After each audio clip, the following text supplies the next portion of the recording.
자, 여러분 이제 기초 구조입니다.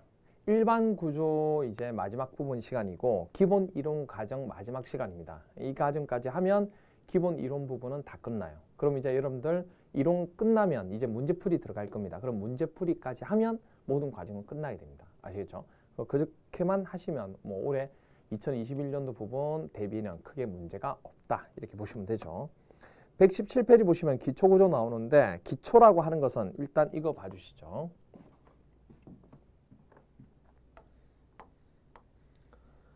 그러니까 이 일반 구조는 시공편하고 거의 비슷해요. 그래서 시공에서 한 내용들이 나오고 그래서 시공을 하면 일반 구조는 반 정도로 맞춥니다. 그래서 시공에 나오는 개념은 제외시키고 순수하게 구조에서만 나오는 내용만 설명을 좀 드리도록 할게요. 자, 이렇게 땅을 파고 난 뒤에 먼저 기초를 보강하고자 말뚝을 박습니다. 이게 이제 말뚝이라고 얘기합니다. 파일, 이게 말뚝, 지정이라고 해요. 땅에다가 이제 고정시켜주는. 그리고 이제 여기다가 깬 돌 있죠. 깬 돌을 이렇게 깝니다. 이게 잡석이죠. 이게 잡석 지자. 이렇게 돼요. 그리고 그 위에다가 콘크리트를 부어줍니다. 그 위에다가 콘크리트를 부어주죠. 이게 이름이 미창 콘크리트. 깔창 아니에요. 미창 콘크리트. 시작. 그리고 그 위에 뭐가 올라가죠? 그렇죠. 그 위에 기초판이 이렇게 올라갑니다. 그리고 위에 이제 기둥이 올라가겠죠. 건물의 뼈대. 이게 이제 기초판이 됩니다. 그래서 우리는 크게 나누어서 이거를 이렇게 나누죠. 어디냐면 여기 미창 콘크리트 윗부분 또는 기초판 저면 이 아래쪽을 우리는 뭐라 부르고? 지정. 땅에다가 고정시키는 지정이고 이 위에가 뭐죠? 기초판이 됩니다. 기초를 넓게 펼친 거죠. 그렇죠? 이 두 개를 합쳐서 뭐라 불러요? 기초라고 얘기합니다. 그래서 기초는 기초판과 지정을 합쳐서 얘기하는 거고 지정이 없을 수도 있죠. 기초판만 있을 수도 있습니다. 그렇죠? 그래서 지정이라고 하는 것은 기초판을 보강해 주는 거고 그 다음에 상부에서 내려오는 하중 부분을 가지고 기초판에 전달하는 역할을 하는 부분이죠. 그렇죠? 그렇게 돼요. 그래서 기준 자체 부분을 가지고 얘기할 때 미창 콘크리트를 경계로 해서 위쪽 부분을 기초판, 아래를 지정이다. 이렇게 얘기한다. 그렇게 보시면 되죠. 그러면 이제 보셔야 될 게 117페이지에 기초에 대한 분류 중에서 가로 1번 기초판 형식 따른 분류는 별표에서 봐주셔야 돼요. 이건 자주 얘기하는 겁니다. 기둥 하나에 기초판이 한 개 있는 걸 독립기초라고 얘기합니다. 그리고 우리 독립기초하고 독립기초 사이가 너무 가까이 있잖아요. 그럼 굳이 이거를 따로따로 하기에 시공하기도 힘들잖아요. 그러니까 이거 하나의 기초판을 만들어요. 기초판은 하나인데 기둥이 최소 2개 있는 것을 복합기초다. 그렇게 얘기합니다. 그렇죠? 2개 이상의 기둥을 한 개 기초판으로 받치는 게 뭐다? 복합기초를 한다는 거. 그 다음에 벽을 설치하기 되게 편하죠. 줄처럼 쭉 기초판이 연결되어 있는 거. 연속으로 되어 있는 거. 그래서 연속기초라는 말을 쓰기도 하고 줄기초라고도 얘기합니다. 그래서 주로 조족식 구조에서 제일 많이 쓰고 있는 구조 중에 하나입니다. 그리고 땅의 상태가 약할 때 건물 땅 전체에다가 기초를 만든 걸 뭐라 불러요? 온통기초라고 얘기합니다. 그래서 건물 전체를 받치는 기초 옆에다 화살 표시하시고 이렇게 적어놓으세요. 집안의 상태가 뭐 할 때? 상당히 좋지 않을 때. 그래서 땅의 상태가 나쁠 때. 그래서 집안이 양호하지 않을 때. 집안의 상태가 나쁠 때 주로 쓰는 게 뭐다? 온통기초다. 이렇게 봐주시면 되겠습니다. 됐죠? 그 다음에 이제 지정 형식에 따른 분류 중에서 말뚝기초에 대한 형태 중에 지지말뚝하고 마찰말뚝 나오죠. 이거를 굳은 층이 있으면 굳은 층까지 말뚝을 지지하면 뭐죠? 지지말뚝이고 굳은 층이 없어요. 그럼 흙과의 뭐죠? 마찰력을 이용하는 게 있습니다. 그게 뭐죠? 마찰말뚝이라고 얘기합니다. 아시겠죠? 그렇게 구별을 조금 해주시면 되고 그 다음에 118페이지에 보시면 집안에 대한 성질 나오는데 이 집안에 대한 성질은 주로 시공에서 다 하기 때문에 이거는 설명 안 할게요. 119페이지에 대해서 나오는 얘기도 마찬가지입니다. 이것도 다 집안 조사도 마찬가지인데 120페이지에 보시면 나오는 것도 마찬가지. 보링도 다 마찬가지입니다. 전부 다 어디서 한다고요? 시공에서 해요. 그래서 따로 제가 설명할 건 아니고 121페이지에 표준관입시험하고 배인시험은 워낙 중요하죠. 이건 어디에도 시설 개념, 그러니까 뭐죠? 그 시설 부분을 설치하는 개념을 가지고 얘기하는 곳에도 우리가 얘기를 많이 하는 거기 때문에 시공 자체 부분에서도 주로 알아주셔야 될 것 중에 하나입니다. 그래서 표준관입시험이라고 하는 것은 이렇게 되죠. 땅이 이렇게 있으면 보링을 통해서 구멍을 뚫어요. 그리고 로드 막대를 이렇게 집어넣습니다. 집어넣고 지지대를 설치해서 이 지지대에 추를 달죠. 이 추의 무게가 63.5kg이에요. 그리고 이때 얼마 높이에서? 그렇죠. 이게 76cm 높이. 그죠? 76cm 높이에서 낙하를 시킵니다. 얼마 동안 관입하는 거죠? 30cm. 관입할 때까지 이때 타격하는 횟수 N값을 가지고 구하는 거. 이걸 우리는 표준 관입 시험이라고 얘기합니다. 주로 무슨 땅일 때? 사질토일 때. 점성토일 때 하지 않습니다. 사질토일 때 하게 되는 게 바로 표준 관입 시험. 됐죠? 그리고 이 N값 부분이 10에서 30 정도 나올 때가 중간 정도의 성격을 가집니다. 그리고 만약에 그러면 뭐죠? 그 점성토의 집안 상태를 알아보기 위해서 하는 거 뭐죠? 베인 테스트, 베인 시험이라고 보통 얘기하죠. 어떻게 생겼어요? 이렇게 로드 막대 끝에 십자 날개 있죠. 십자 날개를 달아요. 이게 이름이 베인이에요. 이게 베인. 그래서 베인 테스트가 된 거예요. 이게 회전을 시키죠.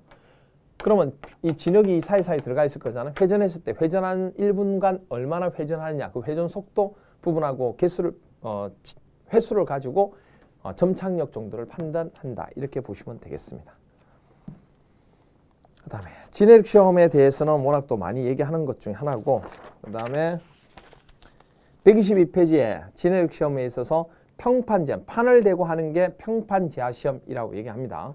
그래서 평판제하 시험의 직경은 300mm 표준, 예전기초 저면에서 하고, 그리고 최대 올릴 수 있는 제하중은 집안의 극한 지지력 또는 예상되는 설계하 중에 3배까지 올릴 수 있다는 거. 그리고 제한은 한 번에 하고 끝내는 게 아니에요. 제한은 몇 단계? 적어도 5번. 한 번 올리고 치마가 정지됐으면 또 한 번 올리고 또 한 번 최소 5번을 해야 돼요. 그래 어느 정도 값은 만들어내죠. 그래서 제한은 5단계 이상으로 나누어 시행하고 각 하중 단계에서 치마가 뭐죠? 정지되었다고 인정하면 하중을 증가시킵니다. 그럼 치마가 정지한 걸 어떻게 아느냐? 동그라미 4번 보시면 치마 증가가 2시간에 0.1mm 비율 이하가 될 때 치마가 정지된 것으로 간주하고요. 하중 증가의 크기는 매회 10kN, 즉 1톤이죠. 1톤 이하 또는 예정 파괴 하중의 5분의 1이니까 5단계가 나오잖아요. 그렇죠? 이하로 증가하면 됩니다. 그러면 5번, 하루 동안 24시간 경과 후에 0.1mm 이하의 변화를 보인 때 총 치마량이 얼마? 20mm에 달했을 때까지 하중을 우리는 뭐죠?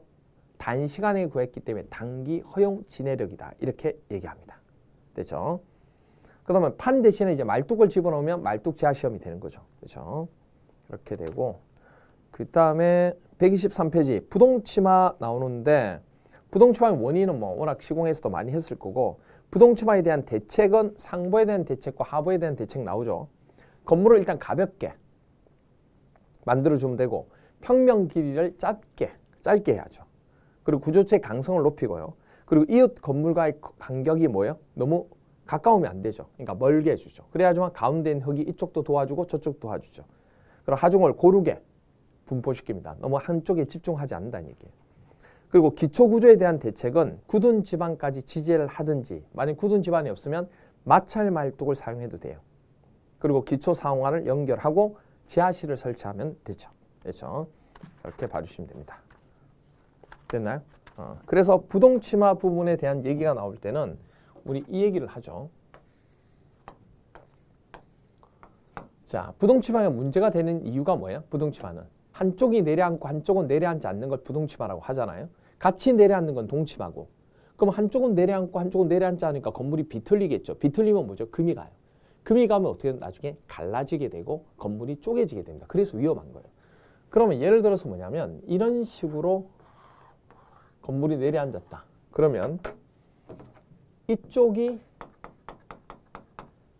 자꾸 내려가려고 하겠죠. 그럼 건물은 어떻게 돼요? 내려가지 않으려고 발부둥 치겠죠. 그러면 반대쪽으로 이렇게 작용하는 힘이 생깁니다. 그럼 양쪽에서 잡아당기는 인장이 생기겠죠. 그러면 인장 방향에 무슨 방향으로? 직각 방향으로 금이 갑니다. 이렇게. 됐나요? 균열이 생기는 방향, 패턴을 얘기하는 거예요. 균열이 생기는 패턴은 어디가 된다? 인장력의 무슨 방향? 직각 방향으로 발생한다는 거. 그거 하나 기억해 주시면 됩니다. 됐죠? 인장력의 직각 방향으로 균열이 생긴다는 거. 그렇게 하나 봐주시면 되고.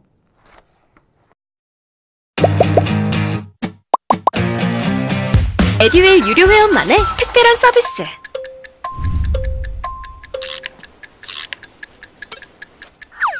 같이 하자.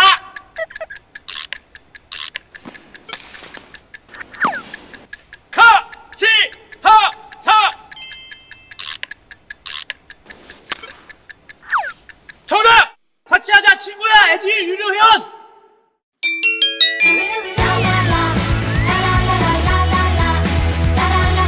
친구 소개하고 현금 받는 혜택. 오직 에듀윌 유료 회원에게만. 에듀윌.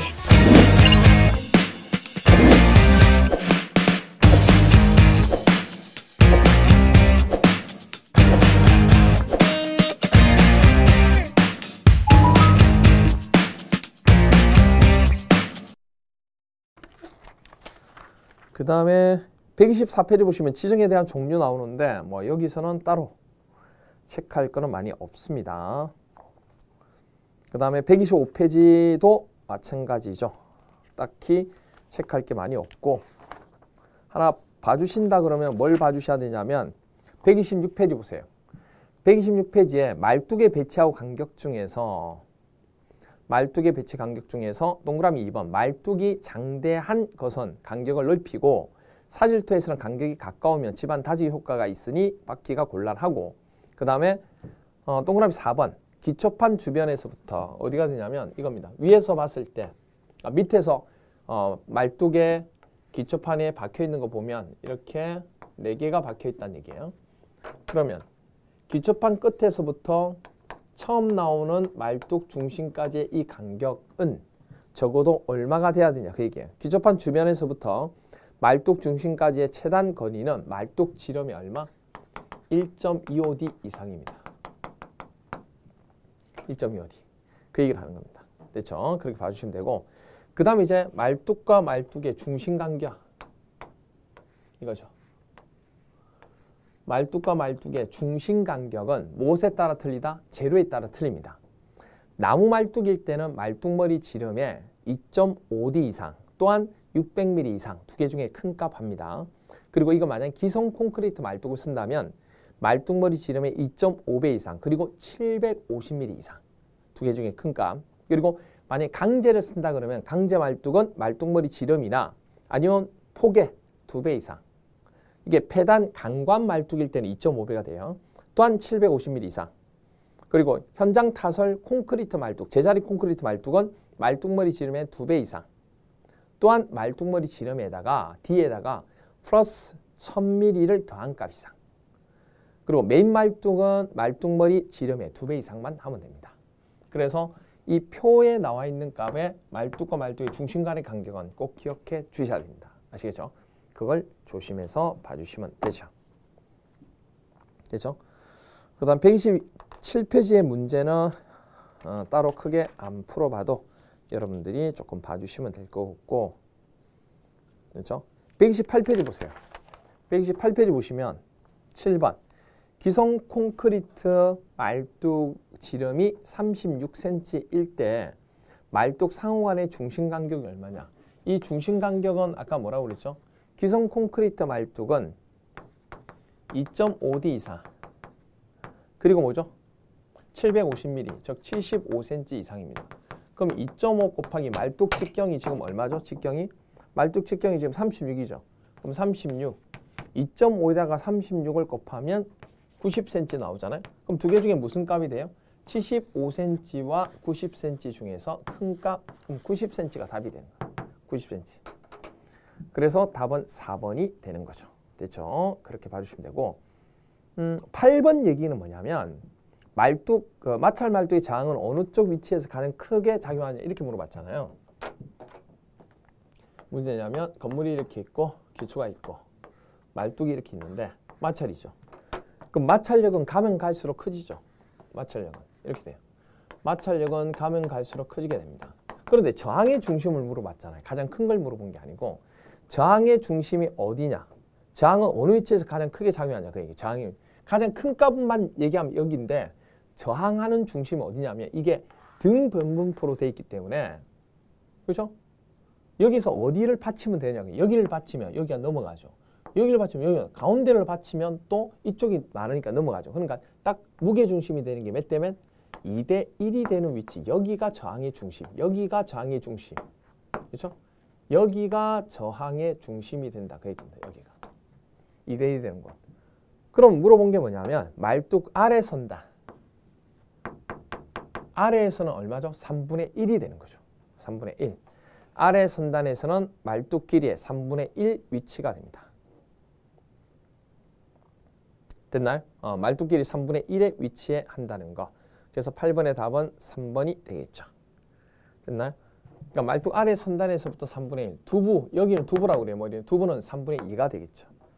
됐죠? 그렇게 하나 봐주시면 되겠습니다. 자, 그렇게 보시면 되고 됐죠? 이렇게 봐주시면 되고 나머지는 뭐 크게 뭐 많이 따로 볼 필요까지는 없고 거의 시공에서 배우는 문제 개념들이기 때문에 131페이지 보시죠. 조력구조. 131페이지 조력구조 보시면 벽돌 구조의 장점하고 단점 나오는데 뭐 이건 뭐 시공에서도 많이 하는 거니까 참고적으로 거의 보시면 되고 벽돌 크기, 벽돌 두께도 마찬가지입니다. 거의 다 설명을 드리는 부분 중에 하나니까 따로 설명 안 하더라도 벽돌 두께, 벽돌벽 두께 한번 얘기할까요? 시공에서는 잘 얘기 안 할 수 있으니까 이게 이제 벽입니다. 이게 벽인데 이게 벽의 길이, 이건 벽의 높이, 이건 벽의 두께.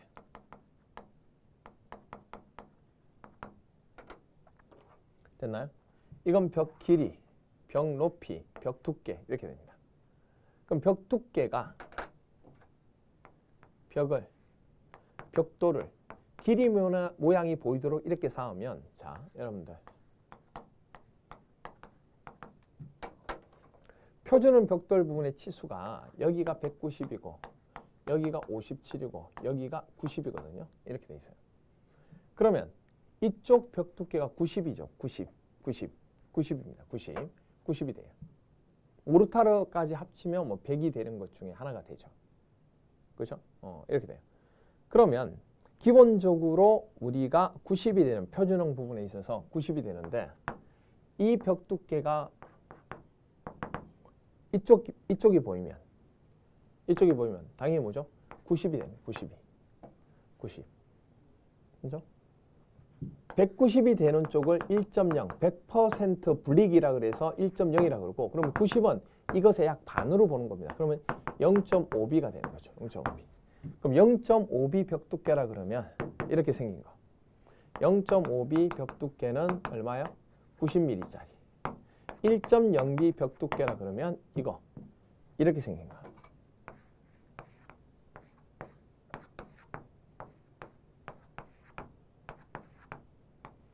이렇게 생긴 거예요. 이렇게 생긴 거. 그렇죠? 됐나요? 이렇게 생긴 거. 그럼 1.0B가 되면 이게 벽 두께가 되죠. 1.0B는 얼마요? 190. 그럼 0.5씩 증가할 때마다 얼마요? 90 플러스 10을 해서. 그렇죠? 그렇잖아요. 0.5씩 증가하다 플러스 90을 더한 거잖아요. 그럼 플러스 10을 또 하는 거죠. 그래서 얼마죠? 190이 나오잖아요. 되죠? 그렇게 봐주시면 되죠. 그렇게 봐주시면 되고 나머지는 크게 따로 뭘 볼 것까지는 없고요. 133페이지에 벽돌 쌓기 나오죠. 벽돌 쌓기. 벽돌 쌓기에서 벽돌 쌓기 종류에서 영식, 화랑식, 불식, 미식은 워낙 많이 얘기해서 여러분들이 시공에서 아실 겁니다. 공간 쌓기에 있어서 우리 공간 쌓기 목적. 이게 벽이 있고 이 벽 사이에 뭘 주는 거죠? 공간을 두게 되면 이걸 공간 쌓기라고 얘기합니다. 공간을 둔 이유가 뭐죠? 습기 때문에 처음에. 습기. 그래서 방습이 주목적입니다. 그 외에 이렇게 하니까 방음의 효과도 있고 단열의 효과도 있는 겁니다. 그 정도만 체크해서 봐주시면 되겠네요. 됐죠? 그 다음 134페이지에 보시면 기초 쌓기. 자, 기초 쌓기.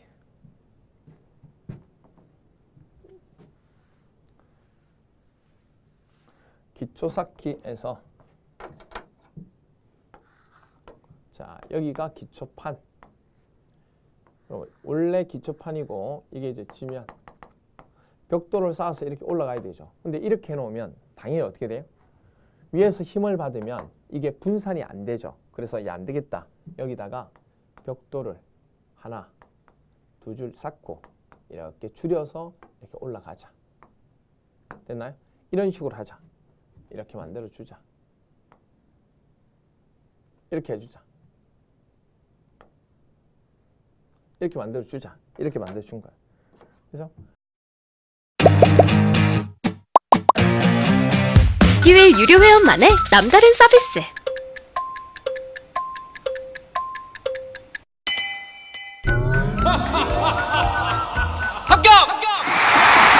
합격하고 돈도 받는 혜택. 오직 에듀윌 유료 회원에게만. 에듀윌. 무료 합격!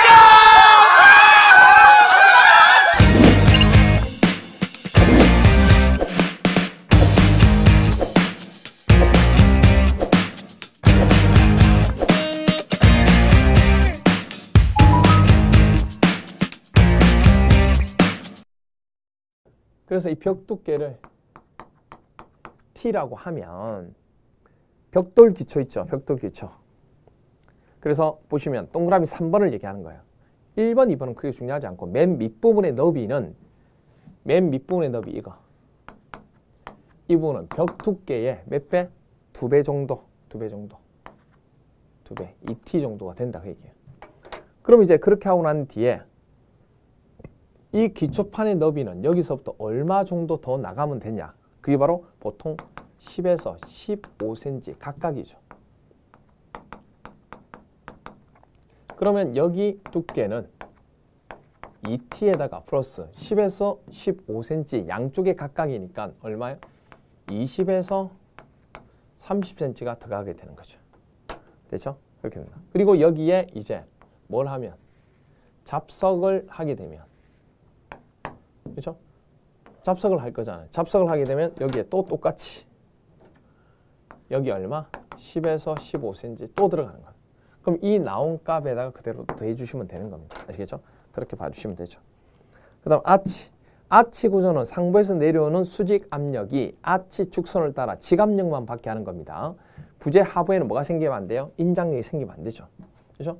이런 식으로 아치 형태가 되어 있는데 위에서 오는 힘이 수직 압력만 받도록 해야 돼요. 잡아당기는 인장이 생기면 안 돼요. 창문 너비가 1m 이하일 때는 평아치도 가능하고요. 그리고 문걸 너비가 1.8m를 초과하면 1.8을 초과하면 이거 둥근 아치로 하기가 어려워요. 그럼 그럴 때는 인방보를 설치합니다. 인방보. 그 다음에 벽체 구조, 내력벽 길이. 내력벽 길이. 우리가 봤을 때 이런 식으로 평면도가 있습니다. 조족조 벽에 있어서 이렇게 돼 있으면 여기 중심선, 여기 중심선, 여기 중심선, 여기 중심선 이렇게 돼 있어요. 그렇죠? 그러면 이때 A, B, C, D가 있죠. 됐나요? A, B, C, D가 있어요. 그럼 A라는 벽의 길이를 양쪽에 있는 B하고 D가 그렇죠? A라는 벽의 길이를 양쪽에 있는 B하고 D가 구획을 하고 있죠. 그렇죠? A라는 벽을 양쪽에 있는 B하고 D가 구획을 하고 있어요. 그래서 A벽을 양쪽에서 막아주고 있는 B하고 D가 서로 마주보고 있는 대림벽이라고 얘기합니다. 그리고 B라는 벽이 있으면 A하고 C는 양쪽에서 이걸 구획하고 있죠. A하고 C가 대림벽이 되고 C의 대림벽은 B하고 D가 되고 D의 대림벽은 A하고 C가 돼요. 그렇죠? 그리고 이 내력벽 길이의 한 변의 길이는 너무 길면 횡령이 약하기 때문에 안 돼요. 그래서 한 변의 길이는 10m를 넘어설 수 없고 그럼 여기가 또 10m 될 수 있으니까 그건 또 위험해서 안 되니까 바닥 면적을 80제곱미터로 제한을 합니다. 한 변의 길이는 최대 10m까지 가능한데요. 바닥 면적은 80제곱미터를 넘어설 수 없다. 이렇게 정하고 있습니다. 그게 동그라미 1번하고 2번. 그럼 대림벽에 대해서 설명을 한번 했고 그 다음에 135페이지 2번 내력벽의 높이 있죠. 2, 3층 건물에서 최상층 내력벽 높이는 얼마요? 4m 이하로 합니다. 그보다 너무 높게 하면 무너질 수가 있습니다. 됐죠? 그 다음에 조족조 내력벽에 대한 두께하고 구조 제한인데 최소 내력벽 두께는 벽돌조는 벽 높이의 20분의 1 이상, 블록조는 16분의 1 이상 벽 높이에 그리고 돌은 15분의 1 이상 그렇게 됩니다. 이렇게 하나 봐주시면 되죠. 그 다음 벽량이라고 하는 것은 내력벽 길이의 합계를 그 층의 바닥 면적으로 나눈 값을 벽량이라고 얘기합니다. 그래서 벽량은 바닥 면적분의 내력벽 길이의 합계라고 보시면 되고 이 값은 최소 15cm/제곱미터 1제곱미터당 15cm 이상은 돼야 돼요. 그리고 계구부 구조 제한이라고 해서 나오는데 계구부 구조 제한 이거죠.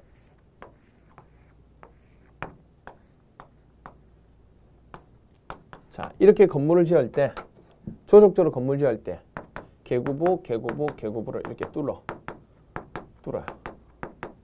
근데 이렇게 뚫을 때 이 벽에 계구부를 너무 많이 뚫으면 벽의 내력이 어떻게 해요? 약해지죠. 그래서 한 변의 길이를 L이라고 한다면 이 계구부 폭의 합계 W1 여기가 W2 여기가 W3 이 계구부의 합이 이 한 벽면 길이의 반을 넘어설 수가 있다 없다? 없다. 그러면 W1 플러스 W2 플러스 W3가 한 벽면의 길이 얼마? 2분의 L의 이하가 돼야 된다. 그 얘기입니다. 그게 동그라미 1번이에요. 1번. 대림벽으로 구획된 각 벽에서 계구부 폭의 합계 그 벽 길이 2분의 1 이하로 한다. 그리고 계구부 상호 간의 수직상의 간격은 이게 너무 또 짧아도 뭐죠? 균열이 가죠. 60cm 이상 돼야 됩니다. 그리고 계구부와 계구부 사이의 간격은 이 벽 두께의 2배 하면 됩니다. 그런데 이 벽에서부터 제일 처음 나오는 계구부까지 거리는 제일 처음 나오는 계구부까지는 어디냐면 이 벽을 구획하는 대림벽 있죠. 이 대림벽 중심에서부터 처음 나오는 거리까지 거리 이렇게 얘기하면 됩니다. 이것도 똑같이 수평 간격이니까 벽 두께의 2배 이상으로 하면 됩니다. 됐죠? 그렇게 해서 봐주시면 되죠. 됐죠? 그렇게 봐주시면 되겠고 됐나요? 네, 그렇게 봐주시면 되겠고 그 다음에는 136페이지에 뭐 블록 구조 나오는데 블록 구조에서는 딱히 설명드릴 내용이 크게 없습니다. 없고 나머지 시공에서 거의 다 하는 거라서 139페이지 나오는 보강 블록 구조도 거의 시공에서 하는 내용이라서 따로 색깔 건 없고 140페이지에 테두리보 있죠. 테두리보. 우리 조족조 벽, 내력벽 위에 올라가는 볼을 테두리보라고 얘기합니다. 그래서 테두리보를 설치하는 이유는 분산된 조족조가 하나 떨어져 있으니까 벽체를 일체화해서 하중을 균등하게 분포하고요. 그리고 수직적인 균열을 위에서 잡아주죠. 그렇죠? 방지하고 그리고 철건 중에서는 세로 철건을 위에다 정착하는 효과 그리고 집중 하중을 받는 부분을 보강하는 그리고 뭐 그런 특징을 가집니다. 그래서 테두리보의 춤은 이렇게 돼요. 테두리보는 이렇게 되면 이게 테두리보라는 얘기예요. 이때 테두리보의 춤 이게 춤이고 이게 너비가 되는 거죠. 단층일 때하고 2, 3층일 때 단층일 때 250 춤은 2, 3층일 때 위에 건물이 있다는 얘기잖아요. 그러면 당연히 이건 300mm 이상 그리고 위에 있는 벽 두께 이 벽 두께에 따라 이게 달라지니까 벽 두께 1.5배 이상 됐죠? 그렇게 됩니다. 그리고 너비는 단층일 때는 이 벽 두께 이상으로만 하면 돼요. 이 너비는. 그런데 이게 위에 건물이 있으면 벽이 올라가죠. 이 벽이 올라가서 이 벽 부분의 길이가 길어질수록 많이 휘어지니까 너비도 커져야 돼요. 그래서 벽 길이의 20분의 1 이상 이렇게 됩니다. 됐죠? 그렇게 봐주시면 되고 그 다음에 돌구조는 따로 체크할 거는 거의 없습니다. 돌구조는 체크할 게 없어요. 이렇게 되고, 그 다음에 넘겨서 149페이지에 나무구조 나오나요? 나무구조는 거의 잘 안 나와요. 나무구조는 우리가 그 일반 구조에서는 거의 잘 안 나옵니다. 그래서 주로 안 나오는데 149페이지에 목재 중에서 목재 수종 중에 침엽수 구조재 나오죠. 이거 하나견. 침엽수의 구조재의 강도, 비중에 따라 강도 순서는 낙소, 자삼, 낙엽성이 제일 큽니다. 비중이 0.5 이상. 소나무가 그 다음 잣나무, 삼나무. 그 순서가 낙소, 자삼 이 순서가 된다는 것만 하나 봐주시면 되고, 그 다음에 150페이지에 섬유포화점 있죠. 섬유포화점은 함수율이 30% 이상을 섬유포화점에 얘기하고, 특징 보시면 목재 함수율이 섬유포화점 이상에서는 섬유포화점은 섬유에 물이 꽉 차 있는 상태이기 때문에 물이 더 많아져도 강도나 신축률은 변함이 없어요. 일정해요. 그런데 섬유포화점 이하로 작아지면 물이 적어지는 거잖아요. 그러면 함수율에 따라서 강도나 신축률 변화가 급속히 이루어지기 때문에 물이 적어지면 아무래도 강도가 커지죠. 그런 특징을 가지게 됩니다. 아시겠죠?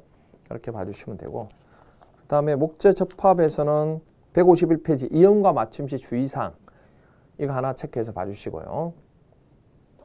부재를 길이 방향으로 길게 접합한 게 이음이고, 그 다음에 옆으로 된 건 쪽매, 그리고 이게 직각으로 하면, 경사로 하면 이걸 우리가 맞춤이라고 얘기합니다. 그리고 이음과 맞춤 주의사항은 부재는 될 수 있는 한 적게 깎아내고, 이음이랑 맞춤은 응력이 적은 곳에 하고, 공작이 간단한 걸 쓰고 모양에 치중하지 말고, 이음 맞춤 끝부분 응력이 근처 일반적인 얘기입니다.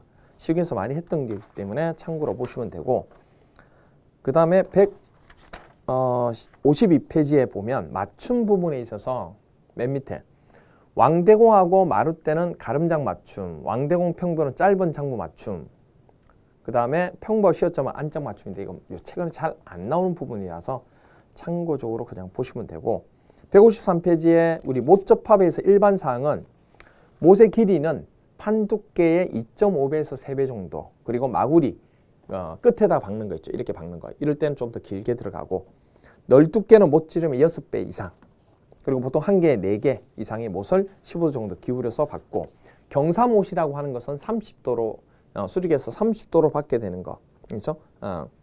부재죠. 경사가 수직이 아니고 부재와 30도로 박는 걸 우리가 경사못 박기라고 얘기합니다. 그 정도 봐주시면 되겠네요. 됐죠? 그렇게 봐주시면 되고, 나머지는 크게 보실 것까지는 없습니다. 나머지는 문제 우리가 풀이하면서 설명을 드려도 충분히 될 것 같습니다. 오케이. 그래서 거기까지 하면 우리가 기본 이론 과정은 전부 다 설명을 드렸습니다. 그럼 이제 아까도 얘기했지만 뭐만 남았어요? 문제풀이만. 그러니까 문제풀이만 설명하면 전체 과정이 끝나니까 여기까지 이론 부분이 제일 중요한 건 철공 콘크리트, 그 다음이 철골 구조, 일반 구조는 시공하고 겹치기 때문에 그렇게 많이 중요하지는 않습니다. 그렇게만 좀 봐주시면 되겠습니다. 아시겠죠? 그래서 기본 이론 과정은 여기서 종강을 하도록 하겠습니다. 그동안 수고했습니다.